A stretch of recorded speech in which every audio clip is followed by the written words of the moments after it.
It goes deep. Once you start pulling at the threads of this tapestry, it takes you into all different places. Hello and welcome to Cat Among the Penguins. I'm Rebecca Nesbitt. And I'm Jenny Hickman. Today we're going to be discussing the question of, does it matter that we're part Neanderthal? So for those of you who have been keeping up with the series, you may have seen Becky get very excited about the idea back in episode 3. We were having very existential conversations about why we're protecting nature. And it was an idea that Becky got really, really excited about and wanted to do a full episode on. So here we are. So modern humans interbred with Neanderthals, meaning genes from an extinct species live on in us. We found this a very humbling thought, and we think it can help reframe the way that we think about both ourselves and nature conservation. And following on from our existential thoughts on episode 3, again, this is more of a conceptual episode and it's based on our discussions. But we do have some clips from other people, including a very special guest. I interviewed New Scientist's Rowan Hooper for an upcoming episode about malaria extinction, and it just so happened that he had really relevant things to say. I'm excited. I'm looking forward to it. You'll be even more excited when you hear what he has to say. But I'm pleased to say this is also connected to our last episode where we talked about genetic purity and free-living honeybees. We heard from Dr. John Ellis then, and he likewise saw connections with this episode. So I've got some clips from him for you as well. Amazing. So we've got a lot to talk about this episode and we're pretty excited to do it. But just before we start, we've made it now to our 6th episode. So we wanted to say a really, really big thank you to everyone who has listened and supported us so far. It's been really, really great. Please, if you haven't already, please click like, subscribe on whatever platform you are listening to us or watching us on. We really, really appreciate the support and it's really helping us to grow the podcast. So huge thanks to everyone that supported us so far. We really appreciate it, whatever level of Neanderthal you have in your genes. Okay, so let's start with some of the basics. So some of the stuff that I needed clarifying for this episode is, let's talk a little bit, first of all, about who were the Neanderthals. So Neanderthals are our closest relative. Neanderthals and modern humans evolved from a common ancestor somewhere between 700 and 300,000 years ago.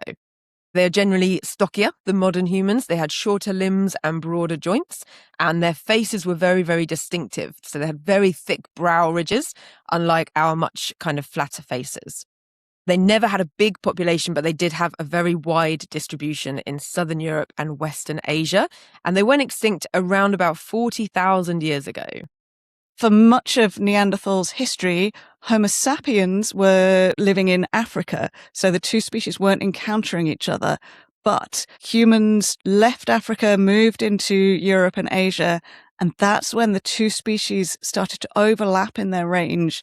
So from about 54,000 years ago, humans and Neanderthals were interbreeding. So how much Neanderthal DNA you have in you depends on where you come from. For people whose recent origin is outside Africa, an average of 1 to 4% of their genome is inherited from Neanderthal ancestors. And the highest levels are found in people of East Asian origin. Super weird to think that there's a person in my family tree that was half Neanderthal. Yeah, and there is a Neanderthal in your family tree. Yeah, that's weird. It is weird. And interestingly, this could have been happening really quite regularly. Some analysis of genomes of 3 early humans found in Bulgaria showed that they all had Neanderthal ancestors just a few generations back. And likewise, genome sequencing from a fossilized jawbone of an early human in Romania showed that between 8 to 11% of their DNA was Neanderthal. And to put that into context, everyone on average shares 12.5% of their DNA with each of their great-grandparents. And I remember 2 of my great-grandparents. It can't have been very many generations back that these specimens had Neanderthal ancestors, which I think is interesting because it breaks certain taboos in our culture. I don't know whether this is partly because Western culture has a very Judeo-Christian outlook of species being neat categories and humans being separate from nature, superior to other life forms. So the idea, particularly that humans are interbreeding with another species, I think is quite weird for us. And I think definitely one of the big reasons why we kind of wanted to do this episode, right? It goes back to episode 3 when we looked at intrinsic value and where that lies, and we talked about what is a species and what defines a species. Species are not neat categories. And humans are certainly not a neat category species, or we wouldn't have interbred with other species. And this wasn't an isolated incident. It wasn't even just Neanderthals that we were interbreeding with. The genomes of present-day people with ancestry in Oceania and eastern parts of Asia also contain genetic sequences from Denisovans. This is another hominin group named after the Denisova cave in Siberia where the first skeleton was found. Denisovans are cousins of the Neanderthals, and the two split sometime around 400 to 500,000 years ago. Yes, so it's thought that Neanderthals, archaic Homo sapiens, and Denisovans evolved from a common ancestor, I'm going to try and get this right, called Homo heidelbergensis. Hopefully my pronunciation's right there. Sounded good to me. I'm sure we'll get told if it's not.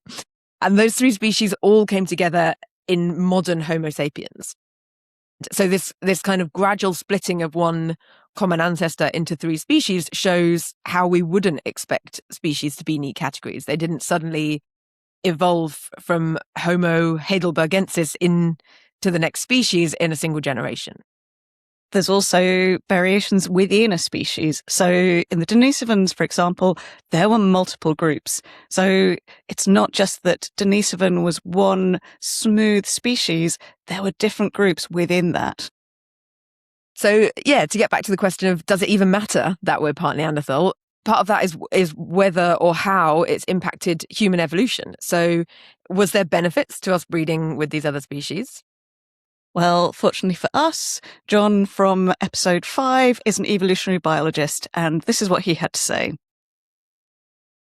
I did a genetic ancestry test online and found that I have more Neanderthal variants than the average person.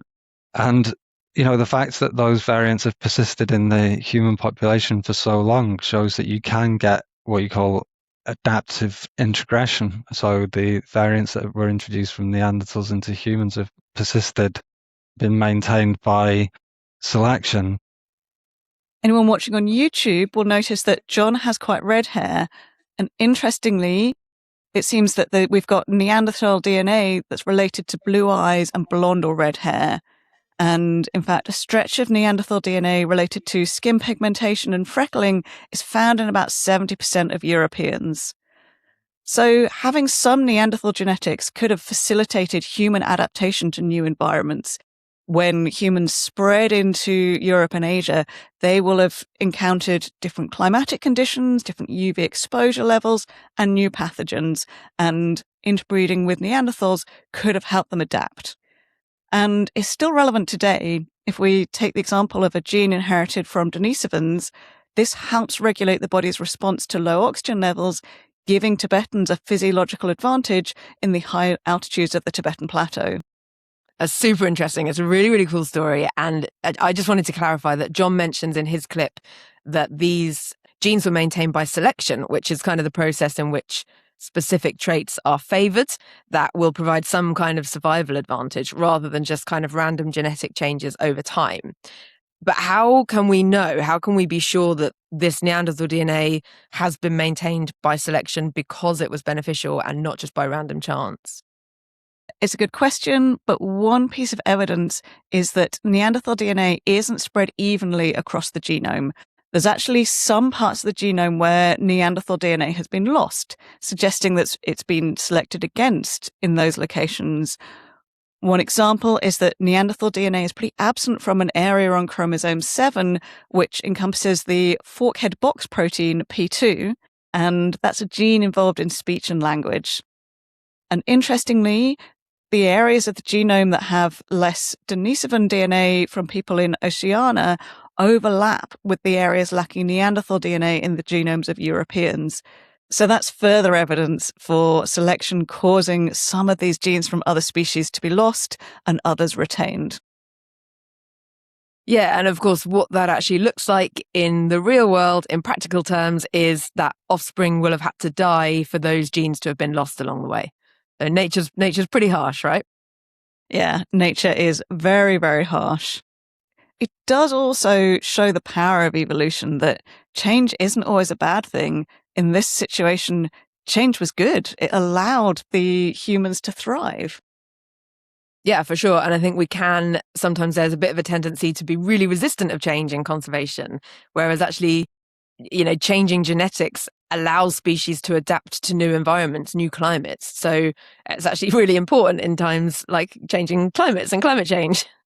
And that very much connects with what our guests John and Ollie said about changing honeybee genetics in the free-flying bee episode, because the Western honeybee is a very genetically diverse species. So I'm going to play you another clip from John, but just to give you a bit of context, that, again, another species defying the idea of species as neat categories. The Western honeybee comes in lots of separate subspecies. So these can very easily interbreed, but they are genetically different. And because scientists weren't satisfied with defining them in terms of species and then subspecies, they also had an intermediate category of lineages. So these are groups of subspecies that are more genetically similar. So in Europe, we have both M lineage and C lineage bees, and these lineages can interbreed. Here's what John had to say. When there's integration from different honeybee lineages, so say C into M, some of those variants are adaptive for the M population and would be maintained by selection into the future. And some level of mixing of genetic backgrounds by gene flow and then maintenance or elimination of those variants by natural selection would be part of what goes on naturally in populations. But it's the massive extent gene flow that's the issue, really, I think, today, because the scale of imports is so enormous. Essentially, what John is saying here is that gene flow between different groups and subspecies is natural and very important for adaptations. But in the past, these lineages would have been a lot more isolated and a lot more separate. But now, due to how much we're moving bees around, there's a much bigger amount of gene flow than would have naturally been happening. And that can be both good and bad. So I think we often focus on these kind of ideological ideas of genetic purity, but actually what's important here is the kind of practicalities of what impact gene flow has. Exactly. So John isn't talking about any ideology, but about what it means for the bees, good and bad. And I think this very much brings us back to episode 3, where we talked about what is the intrinsic value of nature, where does that intrinsic value lie? Because to make practical decisions about when interbreeding between species and populations is good, when it's bad, we need to know what our ultimate goal is. And often at the moment, our goal is to adapt to a very changeable environment. So genetics are never optimal, and as environments change, our genomes may actually be maladaptive. So what does this mean for our original questions? In practical terms, does it matter to us that we're part Neanderthal? Well, it seems that it does, in that some Neanderthal genetics are not good for us now. One example is a Neanderthal variant that increases blood coagulation. It could have helped our ancestors cope with new pathogens that they encountered as they moved into Europe and Asia by sealing wounds more quickly and preventing pathogens from entering the body. But in modern environments, this variant has become detrimental because this hypercoagulation increases the risk for diseases such as stroke and can increase pregnancy complications. Also, a genomic segment inherited from Neanderthals seems to be a genetic risk factor for severe symptoms after COVID infection and hospitalization. And a specific bit of Neanderthal DNA significantly increases the risk of nicotine addiction. And a number of Neanderthal variants influence the risk for depression, some positively and some negatively. Yeah, and I suppose that it just kind of really shows us that human evolution can't keep up with such a changing environment. So we're sort of maladapted almost to the modern world, which is really to be expected because in evolutionary terms, Neanderthals went extinct 40,000 years ago, which is actually the blink of an eye for a species like humans who have fairly long generation time. So if looking at the average reproduction reproductive age of 27 in humans, there's only actually been around 1,500 generations of humans since Neanderthals went extinct. So if you compare that to how quickly our environment can change, just in our lifetime, how quickly our environment has changed, then it makes complete sense that genetics that were beneficial back then might actually very quickly become redundant and possibly even harmful in a new environment. Yeah, absolutely. Evolution is definitely not perfect in any context, let alone when the environments that we're exposed to have just changed so rapidly. But at the same time, the evolution that was happening on the plains of Africa and when we were interbreeding with other species in Eurasia has set us up for modern life in some amazing ways. For example, we're so adaptable to all sorts of situations and tasks. We didn't evolve to be able to set up a microphone and make a podcast, but the environments we were exposed to and our skills to adapt allowed us also to adapt to this totally different and amazing new world. Yeah, and also, as far as I understand it, we have a lot of other species to thank for this as well. So it's not just Neanderthals and Denisovans, but we also, I believe we have viral DNA in us. Apparently it's 8% of our genome comes from viral DNA. Which is just mad, isn't it? It's not exactly that our ancestors were breeding with viruses. These are retroviruses like HIV, so they insert DNA into the host's genome. And most of the time, like HIV, this can't be passed down between generations. But a few viruses have infected germline cells, so these are the sperm and the egg that allow the DNA from the virus to become inherited. And this was happening far off in our evolutionary past, and a lot of this DNA has gradually mutated over time. So some are genes making proteins, but most of this is in what we used to call junk DNA because we didn't know what it did. Now we know that just because it doesn't code for genes doesn't mean it isn't fundamental, and this is what's turning genes on and off. So I've got exactly the same DNA in the skin of my finger as in the neurons of my brain.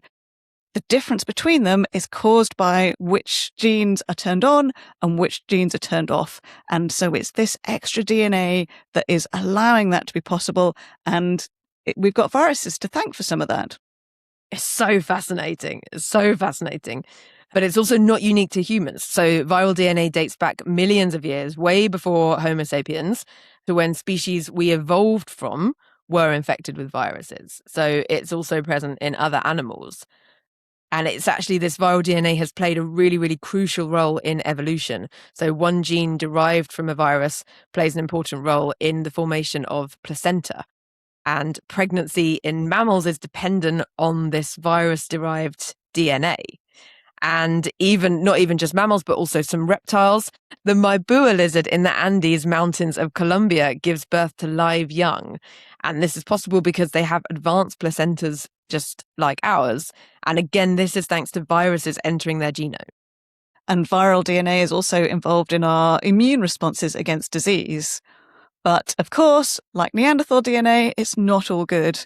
There's still a lot we don't understand about this, but when DNA sequences originating from viruses are expressed in the brain, this seems to contribute to susceptibility for some psychiatric disorders such as schizophrenia, bipolar disorder, and depression.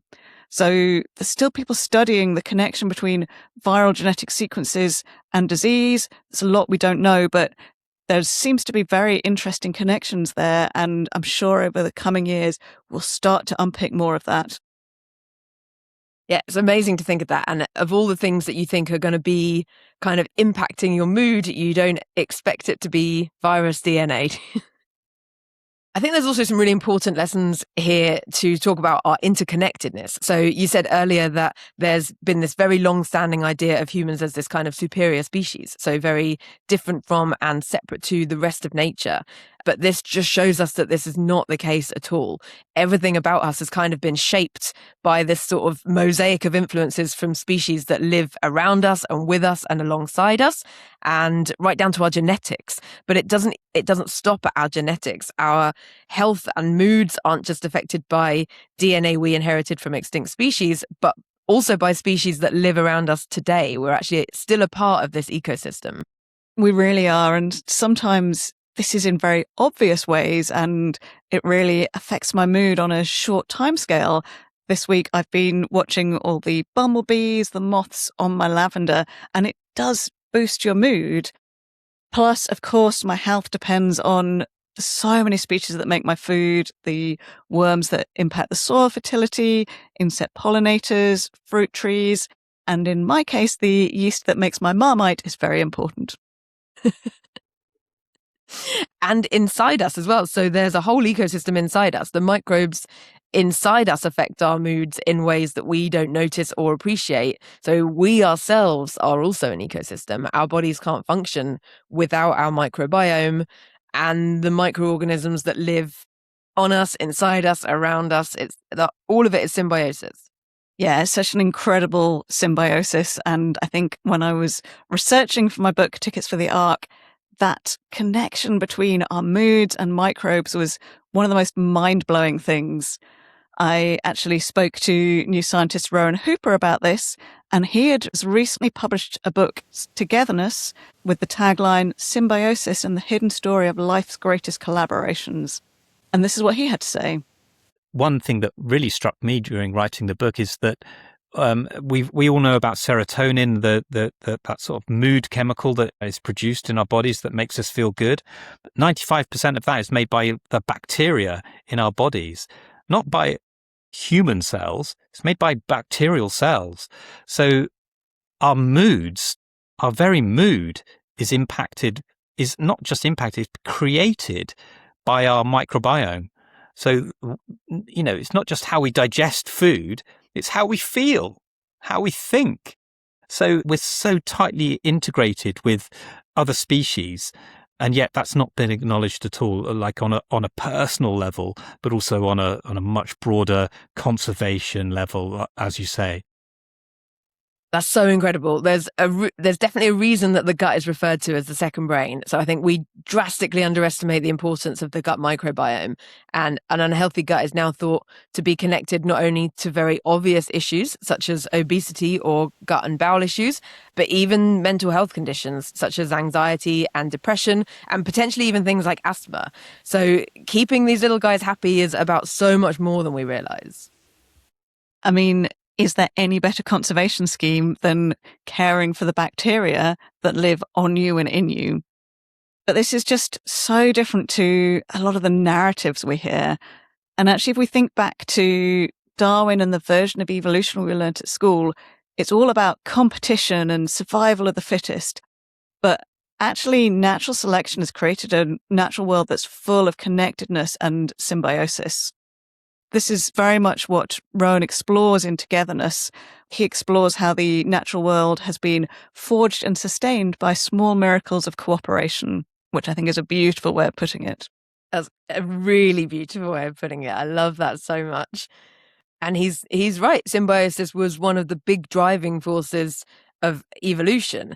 So it was only when single cells started cooperating through endosymbiosis, where a big cell literally would engulf a little cell, not to digest it, but to work together in a partnership. And that was actually how complex life forms evolved. So symbiosis is fundamental to all ecosystems, but we completely ignore it. Yeah, certainly Rowan worries that by neglecting symbiosis, we inadvertently damage that symbiosis, and we've started to undermine ecosystem function all around the world. So he had some really important points to share about our place in these ecosystems. The message of togetherness is about understanding that ecosystems are these complex living networks, but crucially that we are part of them, that we don't exist, like a sort of Attenborough show that we just see on TV and we go, oh, look, isn't that beautiful? Look, there's nature over there. Everyone loves watching those shows. But what we've got to understand is we don't just look at nature as something over there. It's here. It's part of us all. And what we think of as us being individuals, we've got to start to understand that we are not just individuals.